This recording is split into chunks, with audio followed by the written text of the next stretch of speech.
Muhammad Ali was traveling through the back roads of the American South when he came across something that instantly tightened his chest.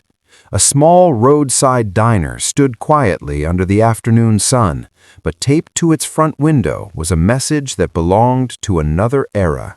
A message Ali thought the country had already buried. The people with him urged him to keep driving. They knew the danger. They knew the place. But Ali was not a man who ignored injustice just because it made others uncomfortable. He pulled the car over anyway. What happened inside that diner would stay with everyone who witnessed it for the rest of their lives.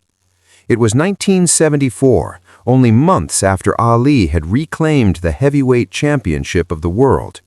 His victory over George Foreman had made him more than a boxer. He was a global symbol. But in parts of rural Georgia, fame did not erase old hatred. Ali was on his way to a speaking event with a small group that included people who had been beside him through fights, losses, and controversy. After hours on the road, hunger set in. That was when they noticed the diner. It looked worn down, almost forgotten by time, as if the past had decided to stay there permanently. One of the men noticed the sign first and told Ali not to stop. The message made it clear who was welcome and who was not. Ali said nothing. He stared ahead for a moment, then stepped out of the car. The others followed, already sensing this would not end quietly. When Ali pushed open the door, the room fell silent. Conversation stopped mid-sentence. Every face turned toward him.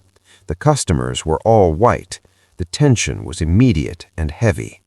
Behind the counter stood the owner, a man hardened by decades of routine and reinforced beliefs. He recognized Ali instantly. For a brief second, surprise crossed his face before being replaced by something colder. He told Ali he was not welcome and pointed toward the sign as justification. Ali did not raise his voice. He did not argue. He simply stepped closer and spoke with a calm that made the silence even louder. Ali said he could read just fine. He said he had read the laws of the country and the teachings of his faith, both of which told him the same thing, that people were equal long before signs and fear tried to say otherwise. The owner dismissed him and threatened to involve law enforcement. Ali remained exactly where he was. Then he smiled, not mockingly, but with confidence. Ali told the man who he was, not as a warning, but as a fact. He explained that he had faced men trained to hurt him for a living, men stronger, younger, and feared across the world. He admitted that if he wanted, he could use force, and no one in that room could stop him. The air tightened. Fear flickered across faces. But Ali said he had no interest in violence. He was there for something else. He asked the man a simple question. He asked him where his hatred came from. The owner hesitated. He blamed his father.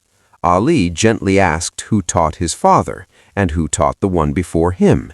Generation after generation passing down fear like an inheritance. Ali leaned against the counter like they were two men talking, instead of enemies standing on opposite sides of history. Ali shared a story from his own childhood.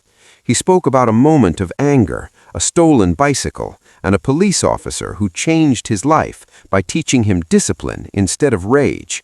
That man was white. So were many of the people who trained him, challenged him, and helped him become who he was. Ali said that experience taught him something simple. People are individuals, not categories. The owner tried to argue that those were exceptions. Ali disagreed. He said fear often disguises itself as tradition, that refusing to change is easier than admitting you might have been wrong for years. He looked around the diner and asked the customers whether they truly believed the sign was right. No one answered. Silence spoke for them. Ali reached into his pocket and placed money on the counter. He said he wanted everyone in the diner to eat together without labels. The owner refused. Ali calmly pointed out that money carried no color. Laughter broke through the tension. For the first time, something shifted. Ali leaned closer and spoke quietly. He told the man that one day he would look back on his life and decide which moment defined him, the moment he chose fear or the moment he chose courage. The man's hands shook. His voice cracked. He admitted he did not know how to change. Ali told him that change always begins with one action. Slowly, the owner walked to the window. Every eye followed him. He reached up, pulled the sign down, crushed it in his hands, and threw it away. When he turned back, tears ran freely down his face. He apologized, not loudly, not for show, but honestly. Ali placed a hand on his shoulder and told him that courage does not always look like strength. Sometimes it looks like admitting you were wrong. The diner erupted in applause. Strangers shook hands. Barriers quietly dissolved. Ali finally ordered food, joking that he had worked up an appetite. That day did not end at the counter. Over the years, the diner changed, the staff changed, the community changed, and the man who once defended hate became known for welcoming everyone through his door. Ali never bragged about it. When asked, he said it was just a conversation, but those who were there knew better. They watched a man walk into a place of prejudice without throwing a single punch and leave having defeated it completely, not with fists, but with words, patience, and humanity. And that victory, more than any title, proved what true strength really looks like.